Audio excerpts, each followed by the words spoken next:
आज जो विषय हम खोलने जा रहे हैं वह ना तो स्कूल की किताबों में मिलेगा, ना मेडिकल साइंस इसे पूरी तरह स्वीकार करता है और ना ही आम धर्मगुरु इस पर खुलकर बोलते हैं। आपने अपने जीवन में या अपने गांव समाज में कई बार देखा होगा कि जब किसी व्यक्ति की मृत्यु होती है तो उसके शरीर से अचानक मल या मूत्र निकल जाता है। लोग इसे सामान्य मानकर आगे बढ़ जाते हैं। कोई कहता है यह बीमारी की वजह से हुआ, कोई कहता है यह कर्मों का फल है। लेकिन क्या आपने कभी रुककर यह सोचा है कि ऐसा ठीक मृत्यु के समय ही क्यों होता है? क्या यह केवल शरीर की विफलता है या इसके पीछे कोई गहरा सूक्ष्म नियम काम कर रहा होता है? और अगर यह सिर्फ कर्म का ही फल है तो फिर महान तपस्वियों की मृत्यु इतनी शांत क्यों होती है? रावण जैसे महाबली की मृत्यु नाभि में बाण लगने से ही क्यों हुई? अंडकोश पर प्रहार क्यों नहीं किया गया? आज की यह वीडियो केवल जानकारी नहीं देगी, बल्कि आपको अपने शरीर के भीतर छिपी उस शक्ति से परिचय कराएगी जिसे समझ लेने के बाद मृत्यु का डर भी कम हो सकता है और जीवन की दिशा भी बदल सकती है। इसीलिए इस वीडियो को अंत तक देखना, क्योंकि बीच में छोड़ी गई जानकारी आपको भ्रम में डाल सकती है। मित्रों, सबसे पहले हमें यह समझना होगा कि मनुष्य केवल हड्डी, मांस और रक्त का ढांचा नहीं है, बल्कि उसके भीतर एक ऐसी सूक्ष्म ऊर्जा कार्य कर रही होती है जिसे शास्त्रों में प्राण कहा गया है। यही प्राण शरीर को चलाता है, सांस को नियंत्रित करता है, दिल की धड़कन को गति देता है और चेतना को बनाए रखता है।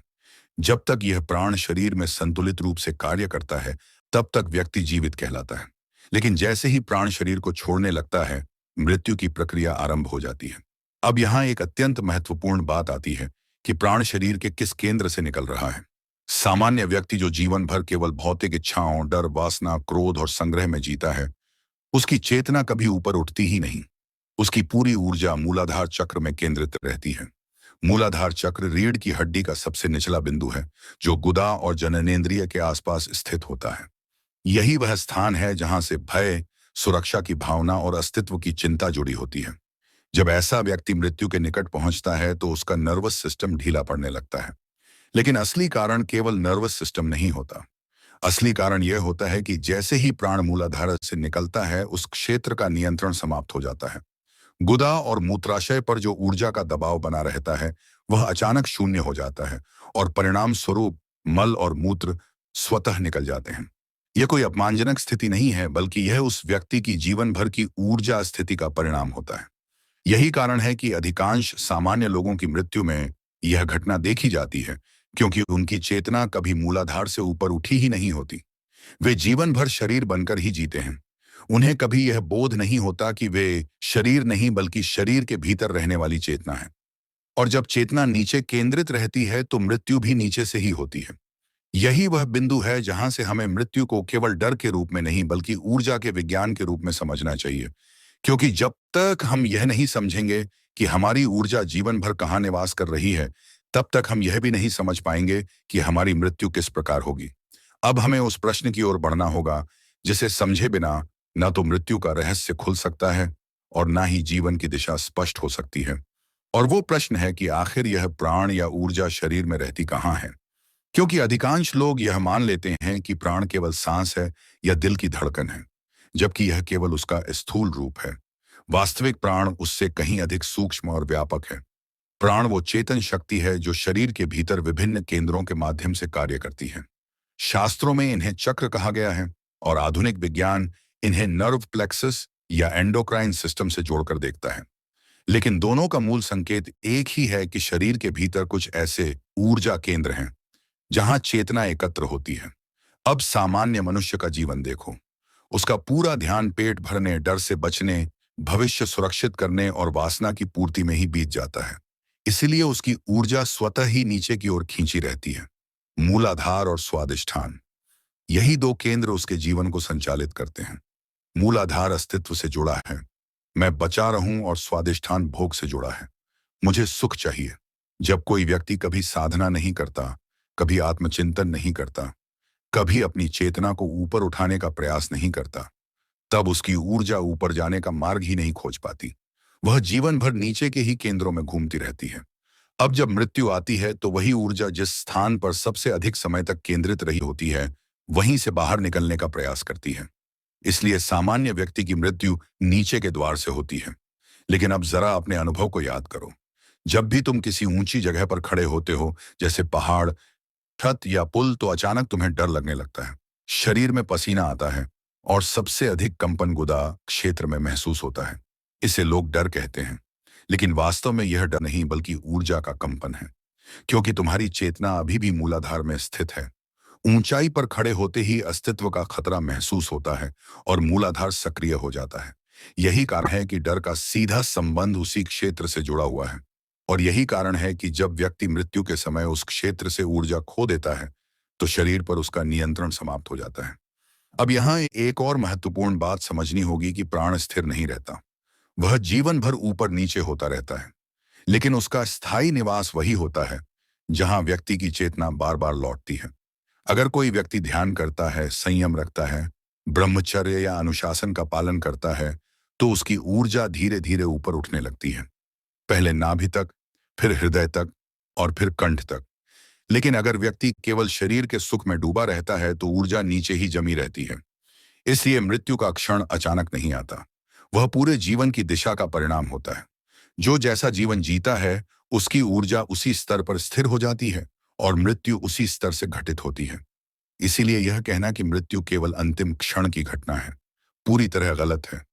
मृत्यु वास्तव में पूरे जीवन की साधना या असाधना का निष्कर्ष होती है। और यही कारण है कि कुछ लोग शांत चेहरे के साथ शरीर छोड़ते हैं, जबकि कुछ लोग तड़पते हुए, क्योंकि ऊर्जा का मार्ग और चेतना की स्थिति दोनों अलग अलग होती हैं।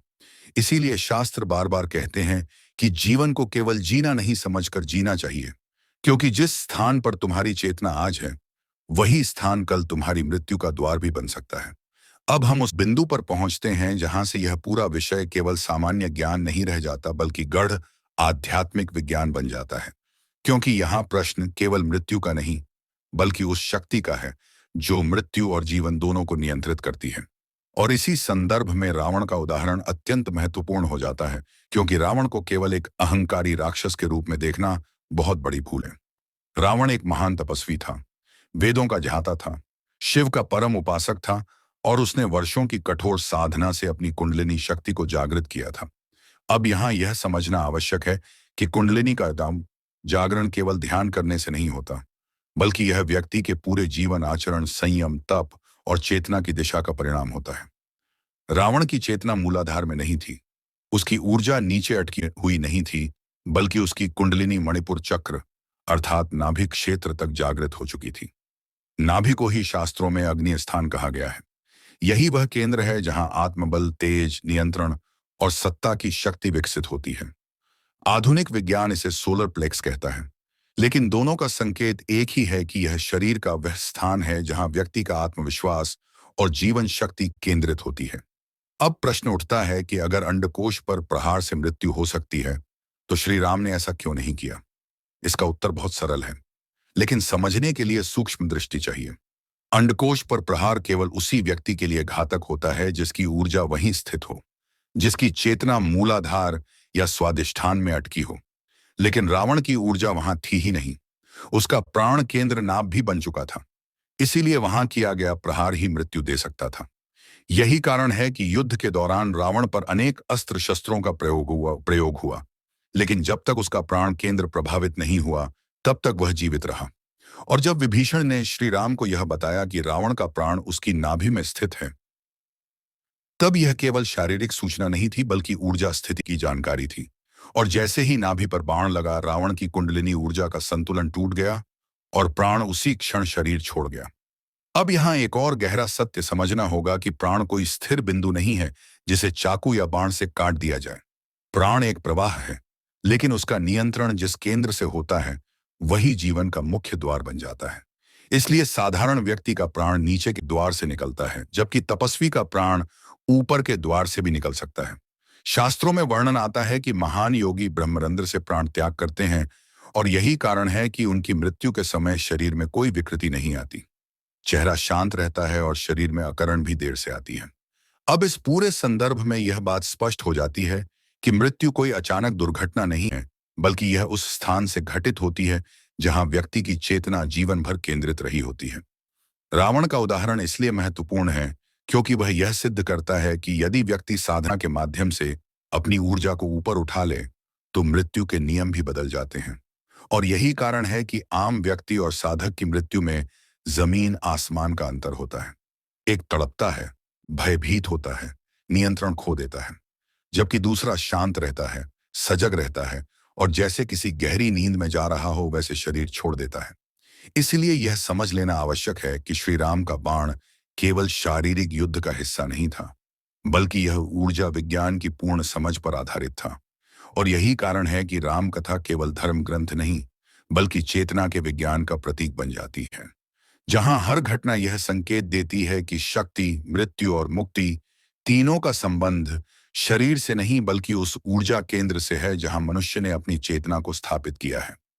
अब जब हम इस विषय की गहराई में उतर चुके हैं, तो यह समझना अत्यंत आवश्यक हो जाता है कि मृत्यु केवल शरीर छोड़ने की घटना नहीं है, बल्कि यह उस पूरी जीवन यात्रा का अंतिम प्रतिबिंब होती है जिसे मनुष्य जीता है। साधारण मनुष्य और साधक की मृत्यु में जो अंतर दिखाई देता है, वह किसी चमत्कार का परिणाम नहीं बल्कि चेतना की स्थिति का स्वाभाविक फल होता है। साधारण मनुष्य जीवन भर बाहर की दुनिया में ही उलझा रहता है। का ध्यान धन, परिवार, समाज, मान, अपमान और भोग विलास से आगे कभी जाता ही नहीं। इसलिए उसकी ऊर्जा मूलाधार और स्वादिष्ठान के घेरे में कैद रहती है। और जब मृत्यु आती है तो वह भय, पीड़ा और असहायता के साथ आती है, क्योंकि उसकी चेतना कभी ऊपर उठी ही नहीं होती। उसका पूरा अस्तित्व शरीर से जुड़ा होता है। इसलिए शरीर टूटते ही उसका संसार भी टूट जाता है, जबकि साधक का जीवन इससे बिल्कुल विपरीत होता है। साधक धीरे धीरे यह समझ लेता है कि वह शरीर नहीं, बल्कि शरीर के भीतर रहने वाली चेतना है। वह अपनी ऊर्जा को अनुशासन, संयम, ध्यान और आत्मचिंतन के माध्यम से ऊपर उठाने का प्रयास करता है। पहले नाभि तक, फिर हृदय तक और फिर कंठ तक। और जैसे जैसे कुंडलिनी ऊपर उठती है, वैसे वैसे उसका डर कम होता जाता है। मृत्यु का भय सबसे पहले उसी क्षण कमजोर पड़ने लगता है जब चेतना मूलाधार से ऊपर उठती है, क्योंकि मृत्यु का भय मूलाधार से ही उत्पन्न होता है, अस्तित्व के खतरे से। साधक जब इस स्तर को पार कर लेता है तो मृत्यु उसके लिए शत्रु नहीं रह जाती बल्कि एक द्वार बन जाती है। शास्त्रों में कहा गया है कि महान योगी मृत्यु के समय भी जागरूक रहते हैं। वे जानते हैं कि प्राण कब और किस मार्ग से निकल रहा है, इसलिए उनकी मृत्यु में चीख, तड़प या अव्यवस्था नहीं होती। उनका चेहरा शांत रहता है, आंखों में भय नहीं बल्कि स्थिरता होती है। अब यहाँ यह समझना भी जरूरी है कि कुंडलिनी का अंतिम मार्ग क्या होता है। साधारण व्यक्ति का प्राण नीचे के द्वार से निकलता है, साधक का प्राण ऊपर की ओर गति करता है। और जिन महान योगियों की साधना पूर्ण हो जाती है, उनका प्राण ब्रह्मरंध्र से निकलता है, जिसे सहस्त्रार का द्वार कहा गया है। यही कारण है कि शास्त्रों में ब्रह्मरंध्र भेदन को मोक्ष से जोड़ा गया है, क्योंकि जब प्राण ऊपर के द्वार से निकलता है तो वह पुनः नीचे की चेतना में नहीं गिरता। अब यह बात सुनने में कठिन लग सकती है, लेकिन इसका सीधा अर्थ यही है कि जिस दिशा में जीवन भर ऊर्जा बहती है, उसी दिशा में मृत्यु भी घटित होती है। इसीलिए मृत्यु को सुधारने का कोई अलग तरीका नहीं होता। मृत्यु को सुंदर और शांत बनाने का एकमात्र उपाय है जीवन को जागरूकता के साथ जीना। यही कारण है कि पुराने समय में आरषि मुनि मृत्यु से डरते नहीं थे, बल्कि वे मृत्यु को भी साधना का ही एक चरण मानते थे। और यही कारण है कि उनके शरीर छोड़ने की कथाएं आज भी हमें आश्चर्य में डाल देती हैं। अब इस पूरे विषय का सबसे महत्वपूर्ण संदेश यही है कि यह ज्ञान डर पैदा करने के लिए नहीं है, बल्कि चेतना जगाने के लिए है। यह आपको यह समझाने के लिए है कि यदि आप आज भी केवल शरीर बनकर जी रहे हैं, तो आपकी मृत्यु भी शरीर की ही तरह होगी। लेकिन यदि आप आज से ही अपनी ऊर्जा की दिशा बदलना शुरू कर दें, तो मृत्यु भी आपके लिए एक शांत परिवर्तन बन सकती है। इसीलिए यह मत सोचिए कि यह ज्ञान केवल साधुओं या योगियों के लिए है।